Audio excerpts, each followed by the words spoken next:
അല്ലാഹുവിന്റെ വിശുദ്ധമായ ഖുർആൻ അം ഹസിബതും അൻ തദ്ഖുലുൽ ജന്ന വലമ്മാ യഅലമില്ലാഹു അല്ലദീന ജാഹദൂ മിൻകും വയഅലമ സ്വാബിരീൻ.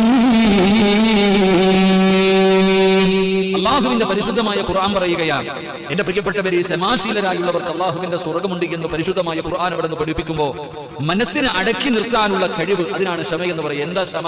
എന്റെ പ്രിയപ്പെട്ടവരെ, നമ്മുടെ മനസ്സിന്റെ ഉള്ളിൽ പലതും നമുക്ക് തോന്നും. നമ്മുടെ നഫ്സ്, അതാണ് നമ്മുടെ ശരീരത്തിന്റെ ഇച്ഛ. നിന്ന് നിസ്കരിക്കുമ്പോൾ പറയും വയ്യ ഇരിക്കുമ്പോൾ അത് ഖുർആൻ കയ്യിലെടുത്ത് വെച്ചാൽ കോട്ടുവ എവിടെ നിന്ന് വരുന്നെന്ന് അറിയില്ല. അല്ലാഹു നമ്മളെ കാക്കുമാറാകട്ടെ, അല്ലാഹു നമ്മളെ കാക്കുമാറാകട്ടെ. പ്രിയപ്പെട്ടവരെ, നിങ്ങൾ കോട്ടുവ ഉണ്ടാകുന്ന സമയം ശൈത്താൻ ചിരിക്കുന്ന കോട്ടുവിടുന്നത് കാണുമ്പോൾ അതൊക്കെ ഇഷ്ടമില്ലാത്തൊരു കാര്യമാണ്. അതുകൊണ്ട് തന്നെയാണ് ഇങ്ങനെ വിളിച്ചും പാത്ത് നമ്മൾ ചെയ്യുന്നത്.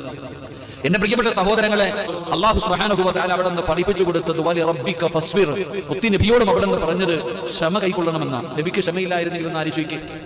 പ്രത്യേകിച്ച് പ്രവാചകന്മാർ, ഇമാമുമാർ, ഇങ്ങനെയുള്ളവർക്കൊക്കെ ക്ഷമ വേണമെന്നാണ്. ക്ഷമയില്ലെങ്കിൽ ഒന്ന് ആലോചിക്കുക, ഇരിക്കാൻ പറ്റുമോ?